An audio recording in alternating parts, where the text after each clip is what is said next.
signé à Cergy, donc j'ai appris qu'ils recherchaient quelqu'un pour l'intermédiaire du chef matériel qui travaille à la fédération, qui m'a dit que l'équipe de Cergy cherchait à se structurer et cherchait un chef matériel, qui avait un projet intéressant. Donc c'est là qui m'a donné le contact du manager de Cergy. Donc je me suis mis à contacter en premier, on a parlé, on a échangé sur le projet et tout ça. Après j'ai rencontré l'entraîneur lors de la venue de l'équipe de France U18, qui est Jonathan Paredes. Donc il m'a aussi présenté le projet, tout ça, c'était un projet intéressant. Donc du coup on s'est mis d'accord sur un contrat. Puis, voilà. On t'a le logement avec, parce qu'en région parisienne c'est un peu la guerre, hein, tu le sais. Oui, il y a le logement qui est compris dans le contrat par le club. Qu'est-ce qui t'a séduit dans ce projet? C'est un club de D1, c'est ça, avec forcément un projet bien structuré? Oui, c'est ça, ils ont un bon projet sur 5-6 ans. Ils prennent le temps de structurer les choses, ils veulent monter dans les 4-5 ans à peu près. Ils prennent le temps de structurer le hockey mineur, donc ils prennent leur temps de faire bien les choses, donc c'était intéressant. Et la deuxième chose très intéressante, c'était quand je suis allé voir le match France-République tchèque, j'ai pu découvrir l'Arena Ice, leur toute nouvelle patinoire qui a été construite il y a 1 an et demi.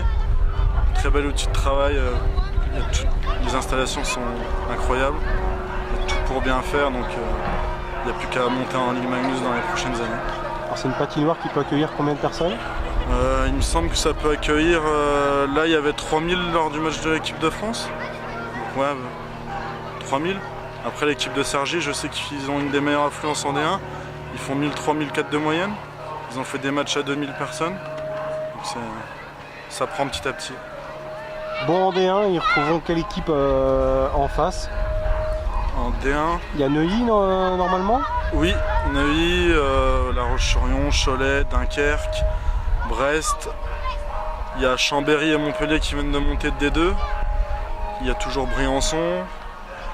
Après, on ne sait pas si ça sera Strasbourg ou une autre équipe tout dépend qui va être repêché en Ligue Magnus. Voilà. Il y a Montpellier. Qui seront les favoris selon toi? J'espère que ça sera Cergy. Après, il y a pas mal d'équipes qui veulent aussi monter derrière, donc je pense qu'il va y avoir un gros noyau qui va pousser pour monter. Bon, c'était un crève-cœur, j'imagine, de quitter Épinal, ou au contraire tu prends ce nouveau challenge avec beaucoup d'excitation, parce que tu connais pas grand monde là-haut finalement? Non, je connais personne.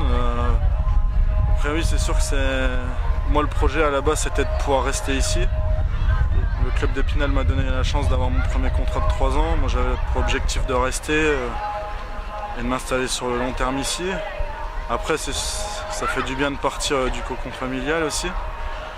Donc, ça va te faire mûrir, tu prends ça comment? Oui, je pense que ça peut être que bien. Donc, je pense que ça.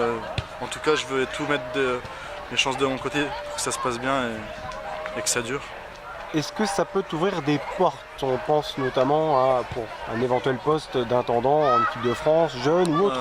Oui, ça fait partie aussi du deal. Que j'aille là-haut, ça fait partie des choses. C'est que il y a les bureaux de la Fédé qui sont à la patinoire et donc du coup après si je peux avoir un poste en équipe de France jeune, ça m'intéresserait, ça m'intéresse déjà depuis quelques années. Donc, ça sera pas pour l'année prochaine parce qu'il faut que je prenne déjà le temps de m'installer là-haut. Mais d'ici 2-3 ans, s'il y a des ouvertures, je prendrai ma chance. Tu vas te faire un petit carnet d'adresses intéressant forcément au sein de la Fédé? Ça je sais pas, mais on va tout faire pour que tout se passe bien. Voilà. Bon, concernant ton poste, qu'est-ce qu'on t'a dit? Est-ce qu'il y aura des exigences supplémentaires ou des choses nouvelles par rapport à ce que tu faisais à Épinal? Non, pas spécialement. Il y aura, comme c'est de la D1, il n'y a que 26 matchs, donc il y a un peu plus de temps, mais je vais être en charge de l'affûtage du hockey mineur aussi, parce que je faisais pas Épinal, parce que j'avais pas assez le temps avec les 44 matchs. Plus 2-3 choses en intendance à côté, mais sinon non, ils veulent que je sois le chef du vestiaire, enfin que je gère toute la partie matérielle, comme Épinal. Voilà, que les joueurs pensent uniquement à jouer au sportif. Oui, c'est ça, que les joueurs pensent qu'à jouer au hockey quand ils arrivent à la patinoire. Bon, le départ pour la région parisienne, c'est prévu pour quand? Mon contrat commence au 1er août, donc je vais partir ici fin juillet pour m'installer dans mon appartement déjà, puis mettre en place ce début de saison. Eh ben, bonne route, bon vent à toi alors. Merci. Et tu nous reviens frais avec des bonnes nouvelles alors. Oui, c'est ça, merci.